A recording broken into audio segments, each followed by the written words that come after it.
Sales are easy. It's making the call that's hard.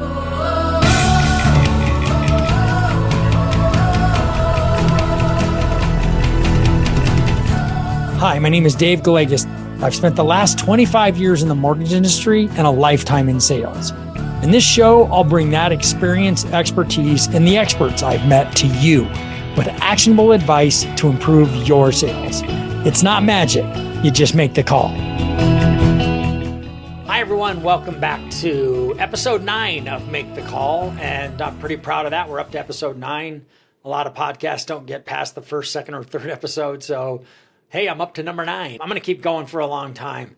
So today's topic, and I'm going to cover this for the next several episodes, is I want to talk about sales call reluctance. Common issue, I think, that plagues every salesperson I've ever known and met. And I've met some really super talented salespeople in my life.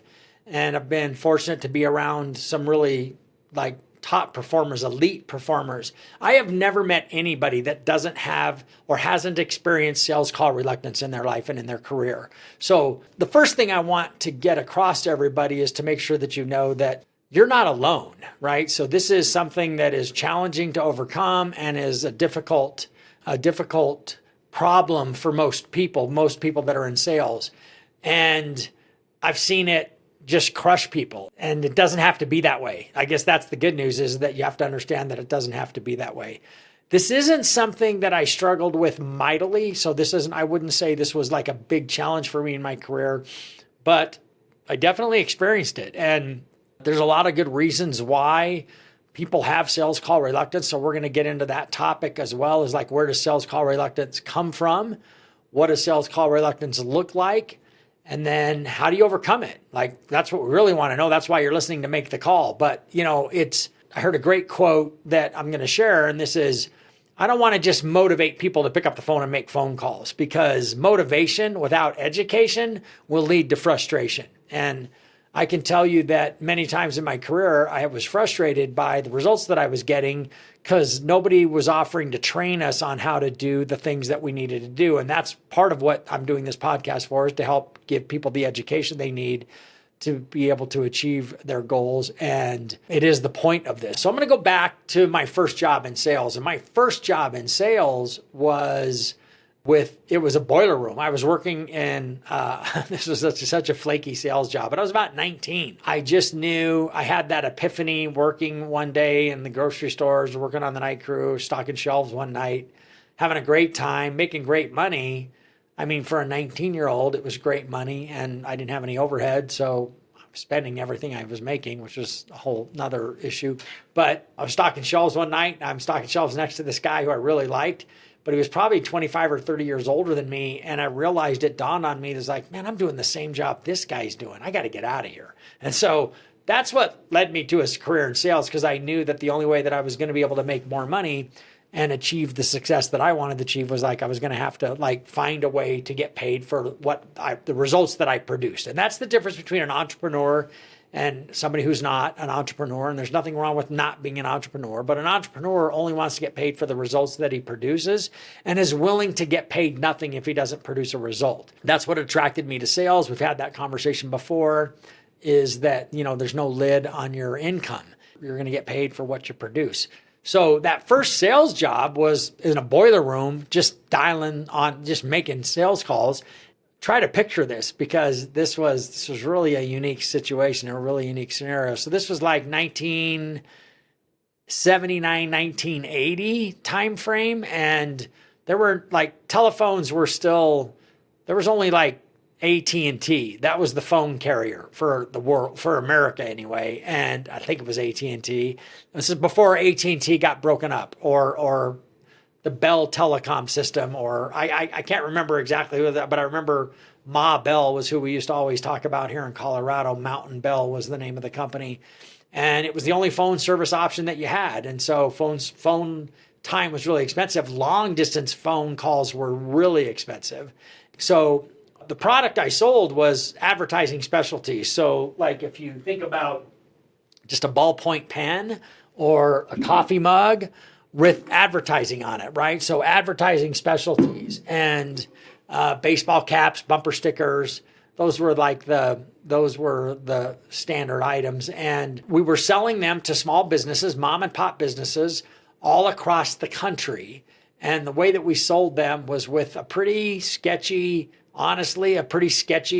sales pitch. Remember I said that this was the first time I sold a product where I was actually helping people, because this really didn't help people that much. I mean, it wasn't not helping them, but I don't know that we were doing their businesses a whole lot of good by selling them a box of pens with their names on them. Anyway, but I really wanted to sell the pens because I think I made a lot of money. And when I say I get paid a lot of money, if I could sell a box of a $300 order for pens, I want to say I was getting paid like $100 for that. So $100 of that was my commission. And if I was trying to sell 2 boxes of those a day so that I could make $1,000 a week, $200 a day, 5 days a week, $1,000 a week, and 50 grand a year would have been a fortune for me back in 1979, 1980. Still decent money today. So you got an idea of what it would be like then, especially for a kid who didn't have any overhead. The way it worked, it's difficult to describe this. And if you're just listening to this, you're not going to be able to see what I'm drawing, but basically they had enough salespeople that they would hire that they had to put everybody on, you can't really see that very well, but it put everybody on what they called a phone wheel. So just imagine the clock on the wall where you built like a peace sign without the line down the second bottom of that. So 3 20-minute blocks of time. That's the phone wheel. And you had 3 people for 2 phone lines. And the reason they did it like this was, first of all, they created scarcity for the phone line. So you really wanted to use your time because you weren't going to be able to just sit there for hour after hour after hour making calls. So if you had enough salespeople, there was better business happening because people were dialing numbers faster because when their time was up. So if I started at the top of the hour, I got to be on the phone for 40 minutes. And at 20 minutes to the hour, I had to get off the phone and another guy was going to use my phone. He was going to get on the phone for 40 minutes. I was going to be off the phone for 20. So I had a 20-minute break every 40 minutes. And so in an 8-hour day, I didn't get to dial for 8 hours. I only got to dial 3 hours, about 3 of those hours, or not 3 hours, whatever 40 minutes times 8 hours is. And that was it. So you were really anxious to get on the phone and make a bunch of calls. And we were literally calling out of the yellow pages. So these companies, the company that I worked for, I think it was called 50 States Distributing. I don't know what that meant. It was a little sketchy. I kind of felt like the guys who ran it were all based in Las Vegas. And in the 70s and 80s, I kind of thought they were in maybe the mafia. I wasn't sure, as creepy as that sounds, but I didn't know. I was just a very naive, ignorant young man who was just anxious to make a lot of money. And so the companies would buy yellow pages, and we would get the yellow pages for all of these cities and states across the country. And so there was literally I can remember like a library bookshelf wall in one part of the office where all of the phone books were. And you'd grab a phone book and you'd open up to like a good target audience was like body shops and beauty salons. And so I did that here in Denver. We start at 5 o'clock in the morning. So at 5 a.m., we would start calling body shops, businesses that were already open. You would call, a good target was like the construction industry, because those guys start working pretty early in the morning. Body shop owners get to the office pretty early in the morning. So we would call, coffee shops, diners. We were looking for the owner. And so you'd pick up the phone and you'd start dialing numbers and you'd ask for the owner. You didn't know the name of the owner. You wouldn't know unless you were calling Bob's Diner and then you'd ask for Bob, right? And that was always embarrassing because if Bob had sold his diner to Bill and you asked for Bob, Bill knew that you were like a telemarketer and they just hang up on you. So like I said, pretty sketchy business model. And so you just dialed the phone, you just kept dialing and you were trying to talk to as many people as you could. And then there was a sales pitch and the pitch was pretty sketchy. It was, "Hi, this is so-and-so from 50. I'm Dave." Actually, everybody made up a phone name. So nobody was using their real names. So that should have been a clue that it was sketchy, right? You were telling them that you had called, your name you've won a trip to Las Vegas. for 50 states distributing because you participated and you've ordered some advertising specialties from some company somewhere in the past. And because of that, you've won this award, and it's a trip to Las Vegas for two with, you're going to get 3 days and 2 nights at a casino with like all these, not really valuable things, but like Vegas used to, like, people would, you could get a trip to Vegas for almost nothing, and they were called junkets or something. I can't remember. I don't remember all the details. The people, as far as I know, everybody got the trip who bought the pens, but I don't know what the trip was like. So, and then, we tried to come up with different awards that people could win. One of the good ones was an uncut diamond, which is like rock salt and useless. I don't even know if it was really a diamond, and it was in a necklace, an uncut diamond, and you would make it a big deal. It's like, it's uncut, like it was even more valuable. Talk about sketchy stuff, right? And the point of this is that we would be on the phone for that 40 minutes, and you would try to talk to as many people as you could in that 40 minutes. And what that did is that made you really, in a really short period of time, you didn't care how many people hung up on you. You were just looking for the person that you could talk to. And if you went 40 minutes without getting anybody to have even a chance to make your presentation to, it was really frustrating. You'd get off the phone, it's like, damn it. And then you'd be waiting for that guy to hang up. And in 20 minutes, on your 20-minute break, you're standing behind the guy who's got your phone. You're standing behind him. And if, God forbid, that he would get into a sales presentation at 3 minutes at the top, before the top of the hour, because then he could be on the phone for 10 minutes and cut into all your sales time. So you would hate that.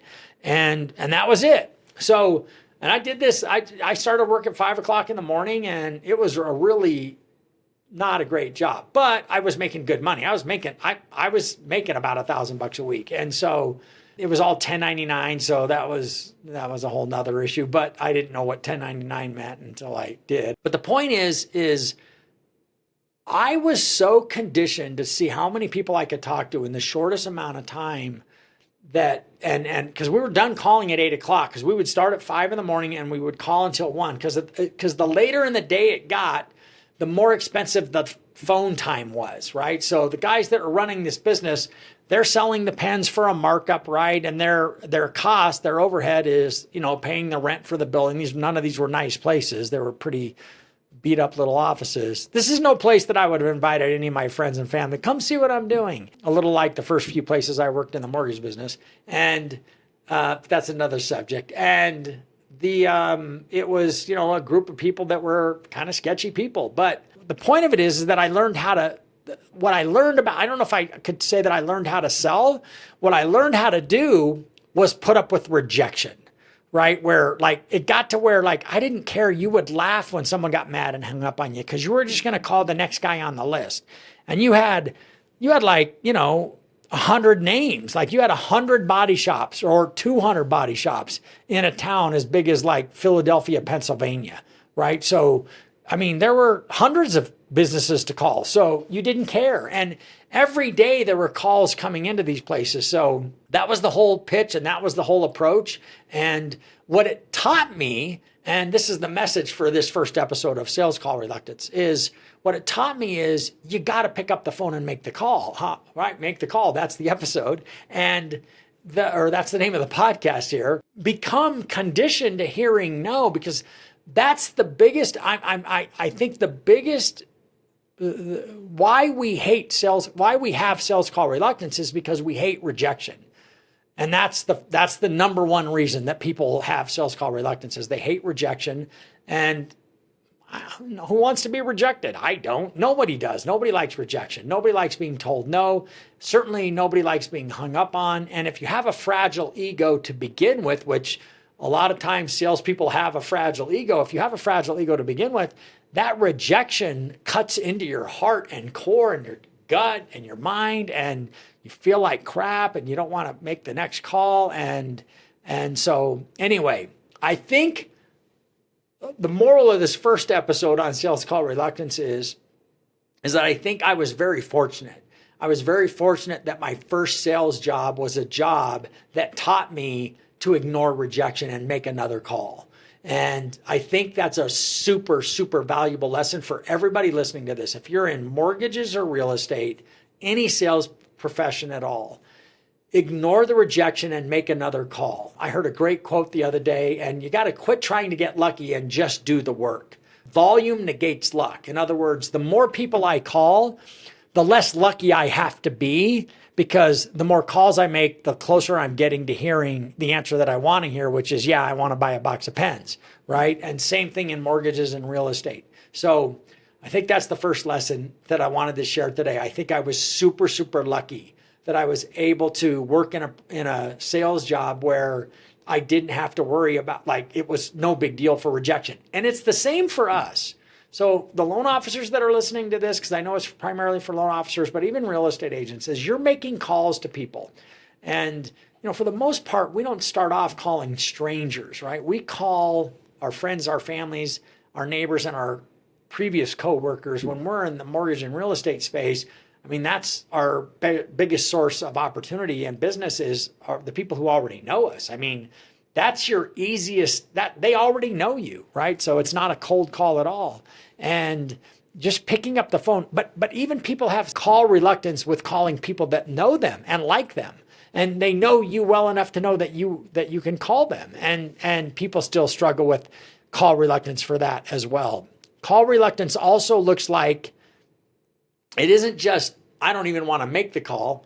Call reluctance is also, I don't want to ask for business because it feels sketchy and scummy. I feel like a salesman. And I was like, yeah, you are a salesman.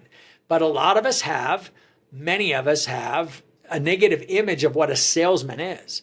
And that comes from this standard. I hate picking on car salesmen because I always think that this is what comes up whenever people talk about having a negative image for salespeople. Is we always think of a sleazy car salesman. And I don't know, are all car salesmen sleazy? I don't think so. I've worked with some really talented and professional salespeople in the car business that I really like. And so I don't think that's fair. Every industry's got bad apples. It doesn't matter what profession we're talking about, even at the highest level where you're talking about doctors and attorneys and any profession, there's always sketchy people in it. But I think, we grew up hearing our parents say, you got to watch out for these fast talking salesmen, right? Those slick salespeople, those unethical salespeople. And so a lot of that gets programmed into our minds. And so once we move into a sales role, we have to make sure that we're going to work on what we have to do to have the self-image that doesn't paint us in a bad light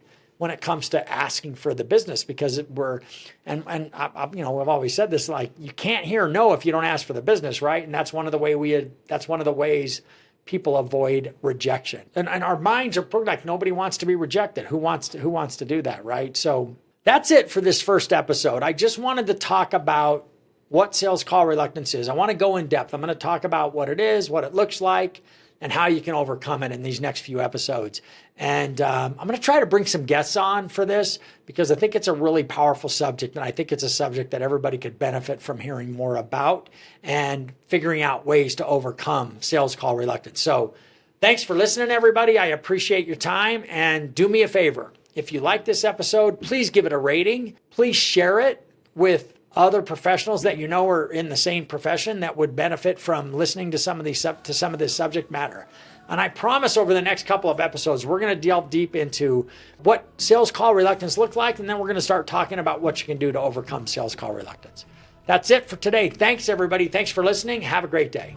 Thank you for listening to Make the Call with Dave Gallegos, brought to you by Zenith Home Loans. If you enjoyed this episode, make sure to subscribe to the show anywhere you listen to podcasts and share the show with a friend or colleague who would also find value.